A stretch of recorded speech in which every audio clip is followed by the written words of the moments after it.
Shout out to our affiliates, VeVe Digital Collectibles. Join the future of collecting with VeVe, where the world collects. Whether you're a die-hard fan, a passionate collector, or new to the world of collecting, VeVe is your gateway to premium, officially licensed digital collectibles, comics, and artworks from some of the biggest brands on the planet, such as Disney, Marvel, Star Wars, DC, and many more. Check out the affiliate link in the description box below, or use the QR code that you see on the screen for $10 off your first purchase. Hey, how's it going? Welcome back. This is From Toontown to Tokyo. Yay! Welcome, welcome, welcome. This is the show where we compare East meets West, anime meets Disney. My name is Emojii, and I'm here with the one, the only, VeVeMagic. Yay! How you feeling? Feeling good. How about you? I'm feeling great. I'm feeling great because once again, we are back into anime. So, obviously, I'm excited about that. I'm very excited about that. How are you feeling? You got me to watch another one, so... I did. Yeah, you should be excited. I did. And for those watching the anime that we did watch, or I got Magic to watch, so this is number 2, right? This is your second anime. Okay. The anime is Wolf Children by Mamoru Hosoda. If I'm butchering this, I'm sorry. Please, anime heads, do not come after me with pitchforks, okay? My apologies. I love this movie though. But yes, Wolf Children is the anime that you watched, and it's pretty much about a mother raising 2 kids that have huge background differences from her. Putting it lightly. Yeah. Initial thoughts. I mean, we'll go into as far as the story and everything like that, but this being your second anime, this is different from Your Name, right, which was your first. What were your thoughts of this? A lot of thoughts. I guess I will give credit to anime that I didn't realize, and this is like super naive and rude on my part, that it could be so complex and so like all over the place. I guess I always viewed anime as like fighting. Like, yeah, it's sort of like Japanese characters, like, they're all like your Dragon Balls or your Narutos and stuff like that. Yep. Yeah, like, even like Pokemon and yeah, others. Like, it just all seemed very action packed. Like, I didn't realize that anime came with like very complex storylines and could be just all over the map in terms of genre and just storytelling in general. So I guess I would say I'm pleasantly surprised at that. Hey, let's go. But I gotta hit a horn on this. You, like, I did text you like 15 minutes in and said, yo, this movie is effed up. I mean, there's elements. Yes. Yeah. Yes. But you know what? I was getting into it and I was like, oh, this is so sweet. It's like this love story. And then I was like, what? It hit you with a Mufasa moment. Mufasa moment. Yeah. Like, shout out to our last review on Mufasa, which was also amazing. Yeah. Yeah, a huge Mufasa moment. And then I was like, I don't even want to watch this anymore. Like, I was mad. I was really mad. Was it like Last of Us 2 mad? Last of Us Season 2 mad? Ooh. Maybe not that mad, but pretty mad. Okay. Maybe not that mad. But yeah, I was mad. But then also I was like, well, what's gonna happen next? So it did capture my interest. And overall, I thought it was. I really enjoyed the depth. A lot of different areas. This had a lot of depth of it. I have a thing that's interesting that I'm noticing. Granted, this is only my second anime. Is I'm always left with questions. And I don't know that I like that. I like to feel fulfilled after a film. and I Okay. don't like having questions at the end. So that's my gripe still.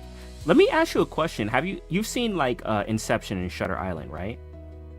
Not Shutter Island, but I've seen Inception. Yeah, I don't like that. Like, great film, but I don't like that. I'm like, but what happened?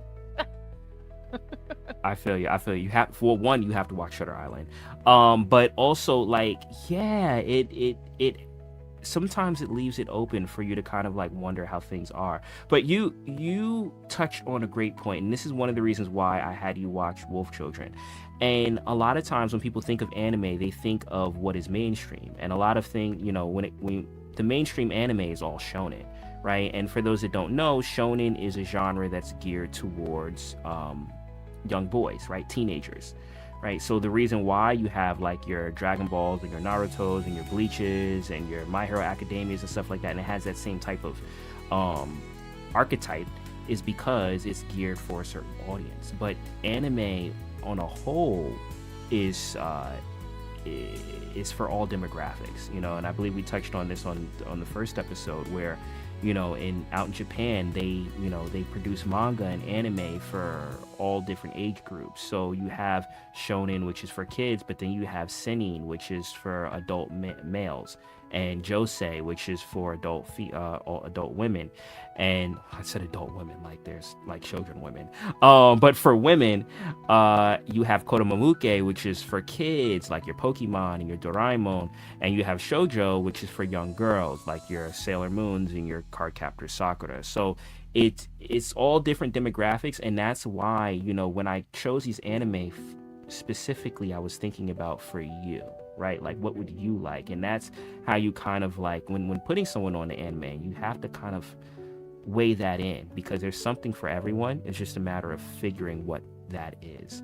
So yes, this movie, not even show, is more so geared towards parents, right? Like, it's animated, but I'd say like the people that would understand as far as the tones and the emotions of this movie are parents. Would you agree? Yeah. Oh my god, 100%. Absolutely. Like this film, like, in multiple instances, I don't think I would have appreciated it nearly as much as not if I wasn't a parent. But like, being a parent, watching this film, like, there were so many moments where I was just like, oh, like, I can't imagine, or like, oh, my heart like aches for this mother, or like, dang, how is she doing this, or like, you know, being mad at the kids, or like, yeah, there's just being able to put yourself in a parent's shoes, knowing what it's like. But then, like, this was like drastic circumstances, makes it I feel like it makes it very relatable for parents. Absolutely. Yeah. So to fill those in on the story of what this is, so it starts off with this woman. She's going to school and she sees this guy that is in the class, right? I'm talking about college, right? She sees this guy in the class, but he never, he never submits his attendance or anything, and she's wondering, like, he seems out of place. And she starts getting to know him and figures out that he's attending class. He's not even a student. He's just attending, to learn. And they start, developing a friendship and a bond and ultimately a relationship. And she gets closer to him, but he's hiding the secret. And the secret is, dude is a werewolf. Shout out to all the Twilight fans. Dude is definitely dude is definitely a werewolf. And Can I she's ask one thing though on this? Yeah. When I was watching this, I was like, this girl is thirsty for a boyfriend, yo. Like, she definitely followed him around. She was kind of a stage 5 clinger, like stalker. Like, I was like, girl, you're doing too much. That was my first impression. I was like, you don't even know this guy and you're like stalking him. Like, are you okay? She even stayed overnight and like by the store, I guess, that they were supposed to meet and stuff like that. And like I think she thought she was stood up, and she actually slept in front of the store while it was closed, waiting for him. Wild. That was wild. That low key was wild. Yeah, that was definitely a red flag. But you know what? He reveals to her that he's a werewolf, and she's cool with it. She's cool with it. She's like, all right, it is what it is. He was a really cute werewolf, though. I mean, He was but cute.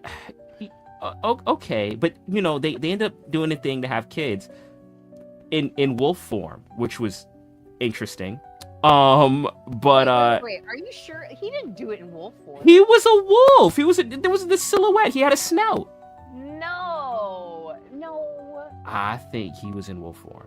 He was I 100% don't- in wolf form. No, because he showed her, and then she wakes up the next morning, and he's human. Like, I don't think he was in wolf form for that. That's crazy. No, yo, Or she is that slept how in. they were? She slept in front of stores. She might be down for anything. Dang,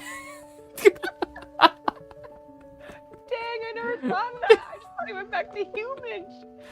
I mean, Wow. hey, Now to I'm each really their judging own. her. To each She's their like a own. dog. But anyway, you know, they did the thing. She got pregnant, and you know, now you know they have their first kid. And actually, the story is narrated by their first kid, their daughter, because she's telling the story of her mom. And you know, they do the thing again, and she has their second kid. And you know, he's trying to take care of the family, and he goes out because he's a werewolf, so he hunts, right? So he's bringing back like quails or peacocks or whatever, which I felt you could relate to because your animals bring you back presents and trophies. So he's I was like, I got that. there you go. But that was one thing I messaged you about too. Is I was like so confused, because at one point he like shows her a picture. It's like a postcard, and it's like the mountains, and like they're looking at each other, and she like nods, and then he like disappears, and then she's like sobbing, and I'm like, what is going on? And you attribute it to like hormones of her being pregnant, like missing him, I guess. I thought she was just sick. Was she sobbing or was she throwing up? Both. Yeah, I just thought it was just pregnancy sickness, like just. But it could be. I mean, she could have been reflecting on like what are the kids gonna be like, right? Like, I mean, you have werewolf like kids inside you. That I would think any woman would probably sob. Yeah, be a little like have a bit of anxiety. So you know, so he goes out hunting and stuff like that, and in here is where I guess the first that text message that you sent me happened. Do you want to say it, or do you want me to say it? Oh, the one. Yeah, when you text me, you was like, "This is messed I said, up." this is so effed up. Yeah, And I was mad, really mad. Do you want to share with our audience what happens, or do you want me to? Want me to break the ice? I can do it. Okay. But she's at home, and she's got these babies, and they're babies, and I don't know if she like senses like where is he should have been back by now. Yeah, it was late. It was too far. It was like he was gone for way too long. He was gone too long. And so she goes out looking for him, and she gets to this like basically like a canal of water, and looks down in the water, and these men are like with a garbage truck, and they're going down into the water, and they picked up his wolf body from the He's water. in wolf form. Yeah, and that hit too because they literally treated him like a deceased animal, right? Because that's what he was. He was in wolf form, right? But And it she was pouring obviously down rain too. raining, right? But she's kind of like looking at it like this is my husband. She can't say anything, but she's reacting, right? Like that's my husband, and they just threw him in the trash and drive off, and like that. I'm telling you, like I did not want to keep watching it. Like it broke my heart. And she not only that, she's walking for who knows how long with an umbrella and a pouring down rain with one baby strapped to her chest, one baby strapped to her back. Gets to this bridge, sees it, drops the kid. I didn't. Yeah, the kids are there too. The kids are there. Yeah. Too. And she runs in the rain, and she's like trying to get them to like not put her husband in a garbage bag. It broke him in a dumpster, like trash vehicle. Trash compactor thing, yeah. Yeah, and then she's just on her knees sobbing with kids strapped to her, and like some good Samaritan, puts an umbrella over her, and that was just devastating. Like, I didn't even want to watch. I didn't like. I'm telling you, I did not want to continue watching. I'm like, Oh, what? snap, did you really? do? Like, why did you do this? I was mad. I'm like, Oh, why did dang. you make me watch the show? Yo, you definitely cannot watch Graveyard of Fireflies. And Majin, yo, stop telling her, stop recommending that movie. All right, Yeah, she is no, not, she is Majin, not no. ready for that movie. She is not ready for that movie. But yes, okay. So that's how it kicks off, and then now she's a single mom, and she's trying to care for these kids, and obviously there's she's in a city, right? So she has like welfare services knocking on her door. Her landlord is saying like, I'm hearing animal noises, because the kids are werewolves too, right? So they can transform back and forth, and a lot of it is depending on their emotions, and because they're babies, obviously they're very emotional. So they're transforming, they're like Maggie said, howling in the night and stuff like that. And she's like, they're gonna take my kids away from me, or they're gonna discover that they're wolves, because we're in the middle of the city. So, and not only that, but like, she has the pressure of, she was a working student, but had a job, and the husband worked. Like, neither one of them did well for themselves, but they were able to like put a roof over their heads. But now that he's gone, he had been able to like save up some money. He left her some money, yeah. But she has kids that are a year apart in age. Like, she cannot work. They're they're what, 2 and 1 maybe at the beginning, like when all this stuff goes down.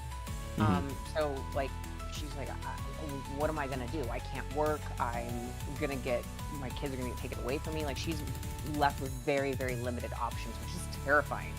Yeah, for sure. So she ends up, moving out in the country to get away from things. And she ends up in like the worst place. Like it's talk about fixer upper. Yeah, this was like an abandoned. You know what this is like? If you ever played any type of horror game or movie and stuff like that, and it was like abandoned building that probably zombies live in, that's where she chose to live.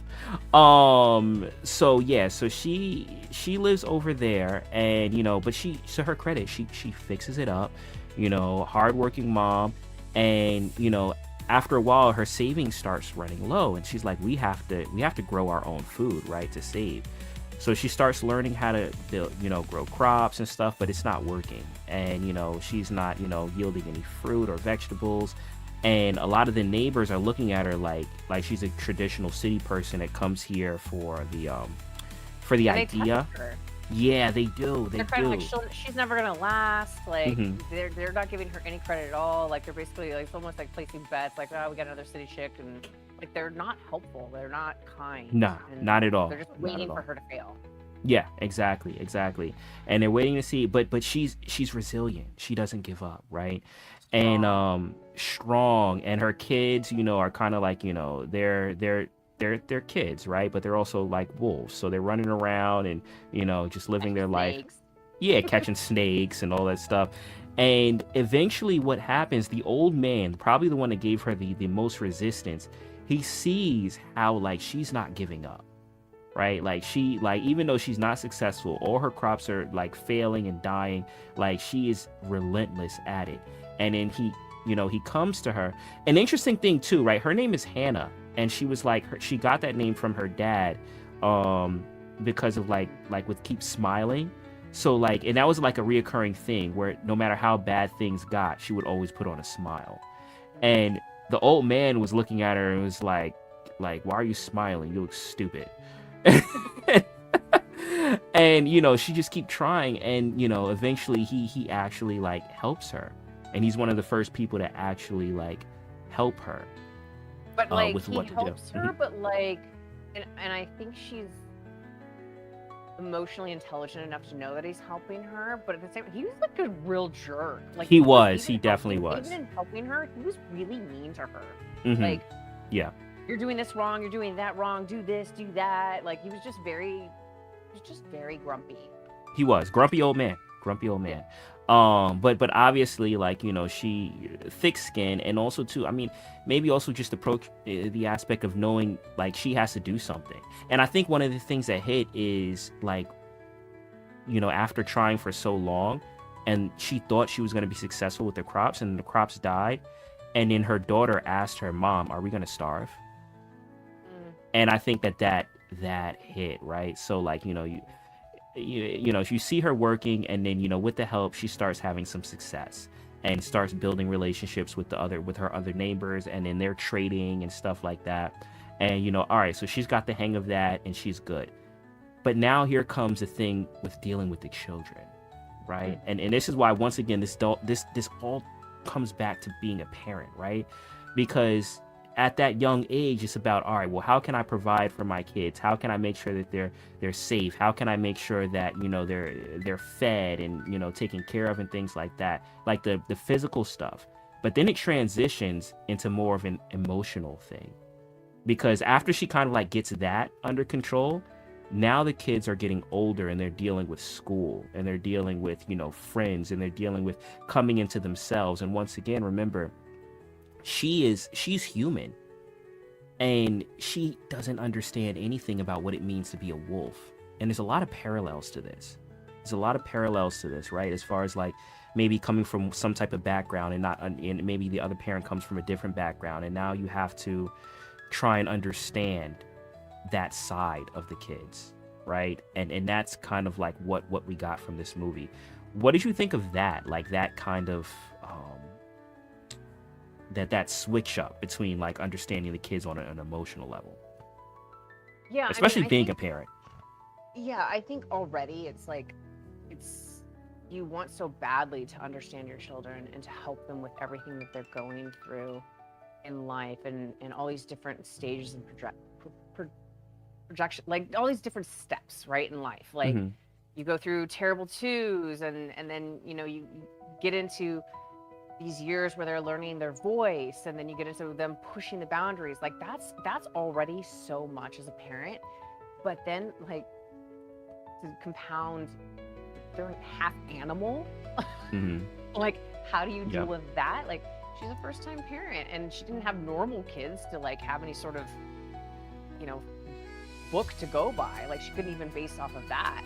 And just having to deal with like a completely different set of emotions. And I thought what was, the whole part of them going to school was really hard. I mean, I know they kind of came after her about like, your kids aren't in school, because like she was scared to send them to school because what happens if they turn into a wolf.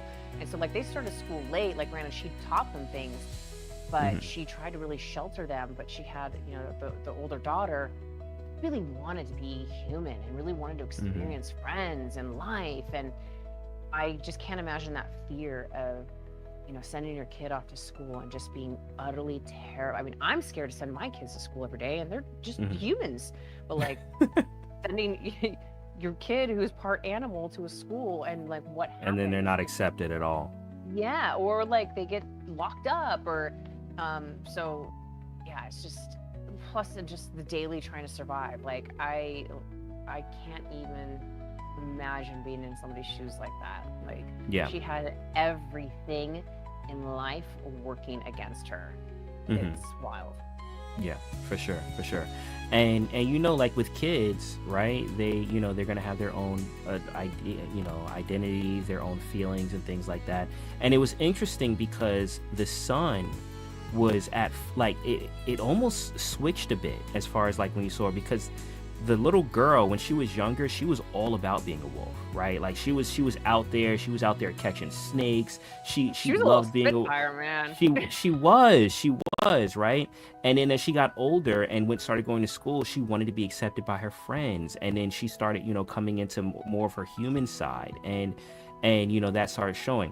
The son was different. At first, he was kind of like, from reading his books, he was like, all the books paint wolves as like the bad guy. Like, people want to, like, the big bad wolf and things like that. People want to kill the wolf, right? Like, why would I want to be a wolf? That's a bad thing.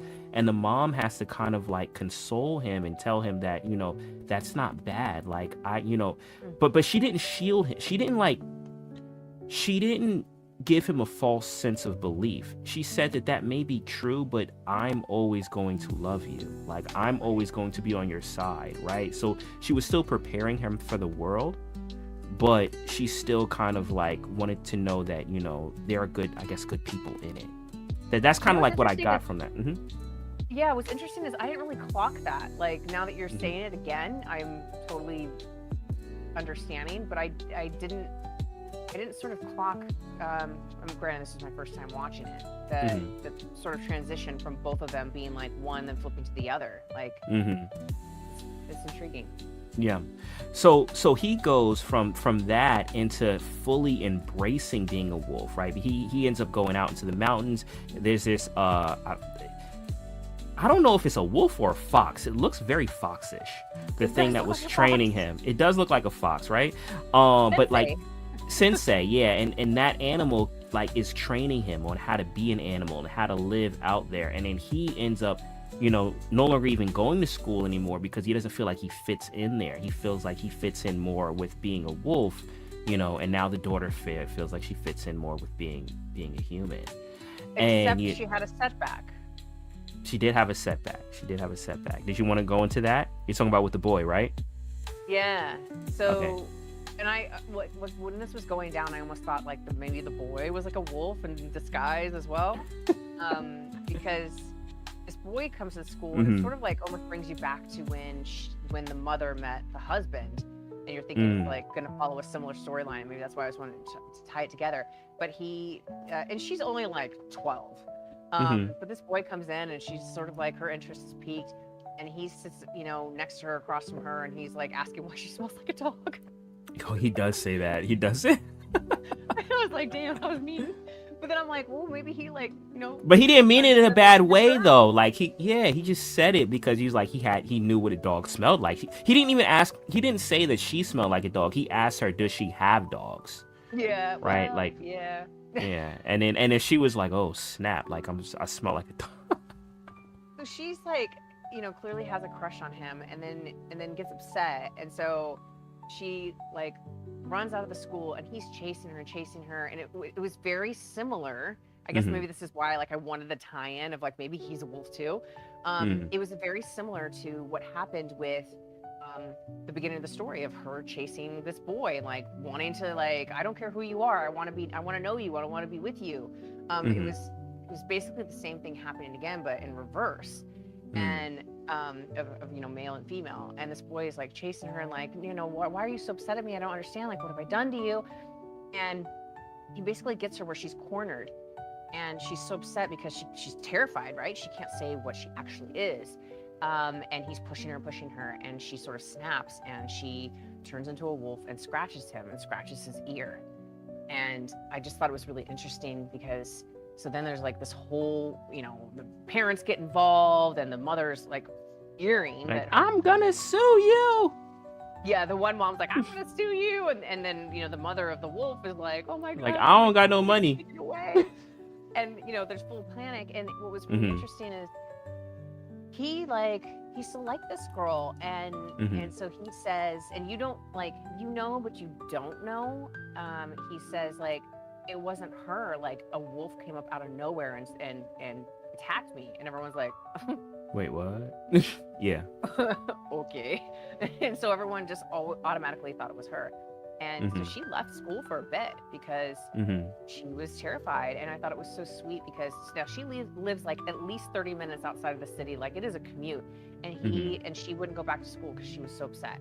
And he would go every day and bring her like her homework or bring her food. Like he was trying to show that like, you didn't know at the time, but like, I mean, you did if you're the viewer, that he knew, and he wanted her to not feel alienated and wanted to know that like he cared, but she didn't know that he knew. Yeah.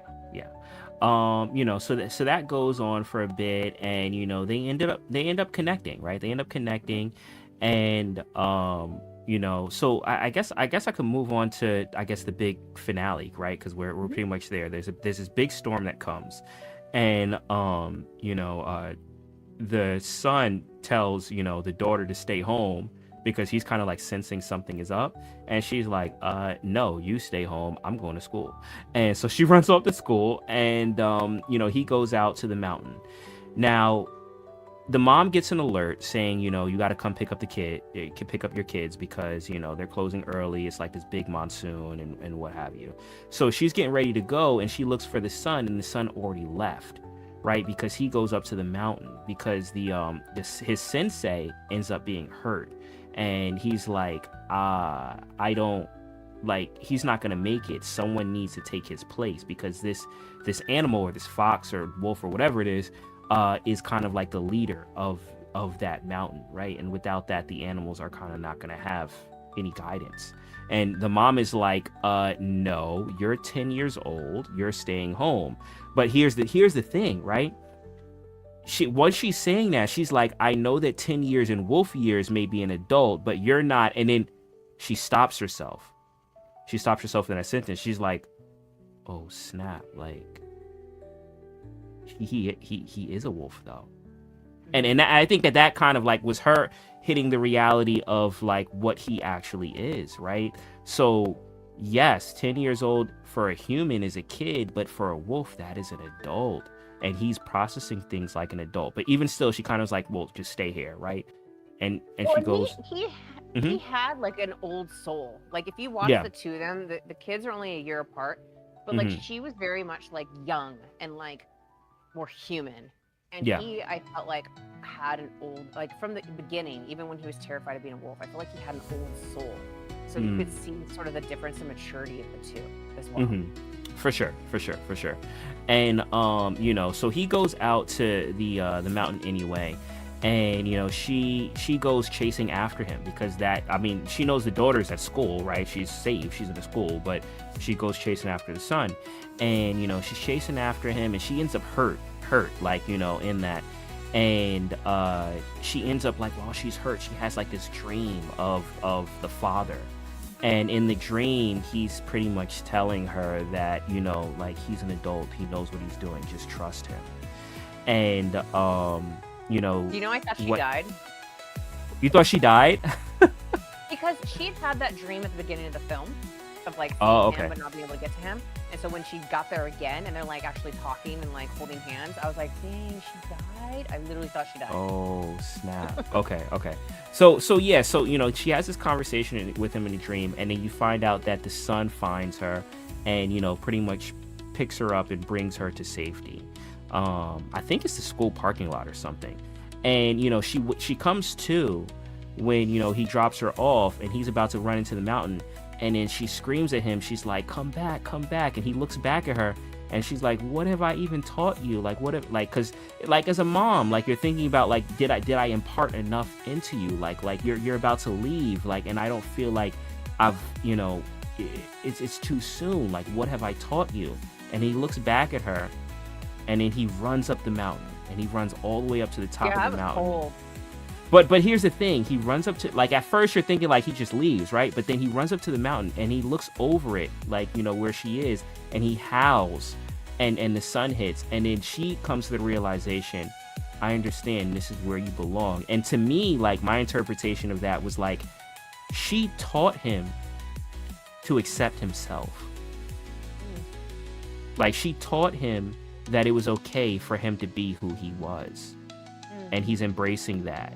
And that, I feel like as a parent, that's one of the most powerful lessons you could teach your child. Yeah, but still, can you imagine letting your kid go at 10 years old? Yeah. Definitely. Hurt. Yeah. Hurt. 100%. You know, and that pretty much like wraps up the movie, right? The daughter, you know, she ends up keeping a human, you know, life, but she ends up going away to school for high school. So, you know, the mom ends up, you know, kind of like without the kids, and the son is in the mountain, but she still can hear him. She stayed in that house. She still can hear him. He howls at her. Yeah. And you know, that pretty much wraps it. But I think it captured like being a parent perfectly, because it was like all the different stages, right? As being a kid, as being like, you know, the provider taking care of it, dealing with their emotions and them coming into themselves, and then also dealing with having to let them go. Like, yeah. And that's why I thought, like, as you as a parent, I'm like, I think Magic is really gonna like this. Yeah. Or at least it's gonna hit her. It's gonna hit her. This one definitely hit and tugged at my heartstrings, like, hard. But I do have a couple of questions Mm-hmm. Things you didn't really go over too much that I thought were like huge things in the film, and I wonder if Okay. it's going to be kind of going back to our first anime that you're like, oh damn, I didn't think about that. Probably. So at one point when the kids finally go to school, or one of them has gone to school and the other one can kind of like be with her, she gets a job at this nature preserve, and in that's kind of where the young boy is learning about, like, getting more comfortable with being a wolf, because he's learning more about nature, and then eventually he goes off into his own and goes up the mountain and finds Sensei. But there was this wolf in captivity. Yeah. And like, what I kind of wonder, like, what that wolf was supposed to represent, or who that was like supposed to be, because that was clearly just like a wolf, like, not, I mean, as far as we know, not like a I don't know. I didn't know whether it was a wolf or was it a werewolf, right? Because the wolf kept looking at him funny, right? And so it ended without me like knowing the answer to it, and it made me mad. they never gave you the answer, so you don't really know for certainty. I feel that it was another werewolf. I think it was. That kind of sort of gave up. Yeah, and just, was just whatever in captivity. And then the kid kind of felt like he couldn't really learn anything from this wolf, because even though he's in wolf form, it's kind of like, you don't know what it's like to be in the wild. You can't really teach me. But I think it still intrigued him at first. And then when he, met his sensei, that was when he really started learning on what it means to be that other side of him. Which, I felt like that kind of pushed him. I felt like him trying, because he went multiple times and would try to connect with for sure. Wolf is behind bars and in captivity, and he couldn't connect with him. And I felt like that was him, like, finding out, like, no, I need to go out there to discover. Like, I need to go out and, like, find somebody that I can connect with that will help me learn more than what I have here, because how much are you going to learn in a nature preserve? But, like, he really soaked all that in, and then needed to go out and discover things for himself. Well, so that was one thing. There could be another underlying, like, as far as message with that, in the aspect of, not being yourself is kind of like a prison. And maybe that was what he learned from that wolf, right? Even though he was in wolf form, he wasn't able to be himself. He wasn't able to be free, and he was imprisoned. And maybe that's why he had that resentment towards being a human, because it felt to him like another prison. Absolutely. And then there's another piece that is actually one of my favorite parts of the film that you sort of brushed over. And my bad. I'm trying. I'm not trying to, like, talk about this for a long time. I know we want to, like, keep these, like, succinct, but no. But I love it. I love it. One of the biggest, one of my favorite characters in this movie was the old man. And yes, it was really interesting, because this old man, and this may be a curveball to you, it may not, but let's stay with me and see if we're on the same page, or if you're like, whoa, never thought of that. This old man judges her from the beginning, harsh on her from the beginning, then finally, like, sees all her hard work and comes and watches her, and then is like, starts basically, like, demanding her to do this, that, and the other. And she's like, I think he's trying to help me, so I'm going to take his advice, but you're kind of rude. And she plants this whole thing, and he brings the potatoes for her to plant, and then says, now go start on this other field. And she's like, this is way more than I can even give my own family. And he's like, did I stutter? Like, so she plants a whole nother field. So this woman has potatoes to last her, like, the rest of her life. Now, she goes, all these people had then come around. We find out, he would never admit it to her, but we find out he's basically talked to all the people. And granted, it's like miles to get to the next neighbor. We find out that he has gone and talked to all these neighbors and basically said, take care of this girl. They bring her a new fridge. They take her to a nursery to pick out plants, and are telling her which ones she should get and why. And they're really helping her. And so she gets all these potatoes, and she's going around to the different people in the village saying, thank you so much for your help. Let me give you something back. And they all say, yeah, there's a wild boar that came and dug up all of our stuff. Like, we don't have any potatoes, or whatever it was. And so they barter with her. So she ends up, from all these different people, getting all these different foods. And they're like, it's so weird that none of your crops were affected, but ours were. My thought is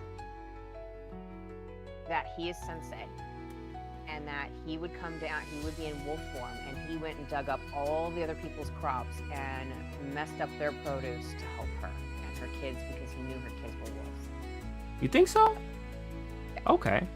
That's an interesting take. That's an interesting take. You never had any closure with him, right? Like, you never knew what That's happened to him. true. That's true. You didn't. He just disappeared. Like, he never said, like, good job.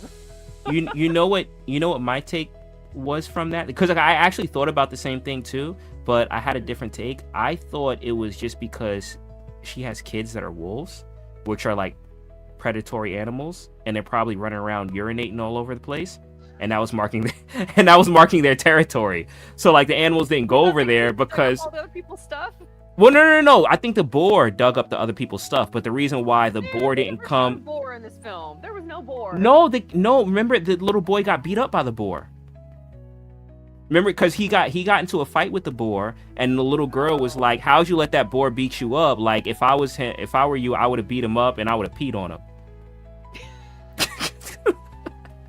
So I think because, like, the animals sensed that there were wolves there, they just stayed away from that area because that is a predatory animal. And I think that the kid, while the mom was protecting the kids were inadvertently protecting the mom as well by just existing there. So maybe I'm too far-fetched. Maybe it was the boar, and her stuff wasn't affected because the kids peed on their food. I think that's what I think.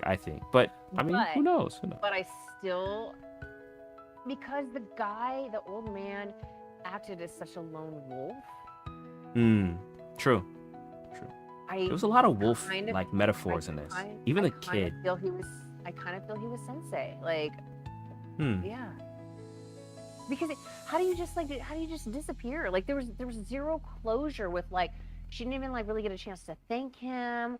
He never like gave her like good job. Maybe he wouldn't have anyways, but like those two characters for me, I felt very open-ended. The wolf behind bars, and then the old man. I'm like, oh, what happened? So that's why I was like, what was really going on there? What did I miss? Interesting. Yeah. Well, that is interesting.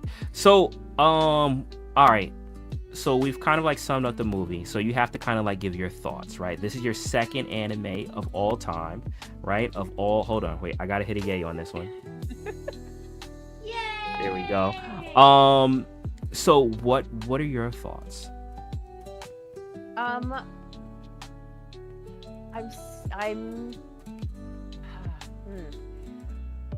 I still have the same remark that I don't like that I have to think so much. Like, I don't like. Well, I'm also purposefully picking movies that like are like thought provoking. Okay, so maybe that's on there you is then. that is Yeah, I don't like that. These stories end and I have like so many open. Like, I need to know everything. Like, I need to know how everybody ended. Like, is the old man dead? Is he in a retirement home? Like, what's going on with him? Like, he did the sensei, like, did he die? We never knew if he died or not. Like, I need to know these things. But I do like the depth of this film. I really like the depth of it. I'm still really pissed off that they killed off the husband. That was wild. It was like Bambi. Yeah, I didn't like that. And also, I still will complain that they're just a little long for me. Like, both of these films were 2 like 2 hours. Yeah. I think you could get all this done in an hour and a half. So I just feel like sometimes they do a bit too much. And like, at least the first two I've watched, I feel like they do more than necessary. Like, there's the time really drags on. So they're just a little long for me. But overall, yeah, I enjoyed it. Okay. And I guess with the outset of what you said, it definitely has painted a different picture in your mind of what anime is. That's fair. I won't say I like it yet, but yes, I definitely have a different perspective as to what anime is, for sure. Well, there you go. There you have it, you guys. We have just reviewed Wolf Children. If you haven't seen it yet, definitely check it out. Would you recommend people watch it? I mean, it depends on how much your heart can handle. But yeah, I would recommend it. It's definitely going to hit harder with parents and be maybe more meaningful and entertaining and connecting for parents. But yeah, it was enjoyable. Let's go. All right. Well, once again, thank you guys, everyone that tuned in. My name is Emojii, and this is... You're supposed to say your name. Oh, my bad. Oh, do I have to? I mean, I could say it, but there you go. And this has been a journey from Toontown to Tokyo. We'll see you next week. Take care, everyone. Peace.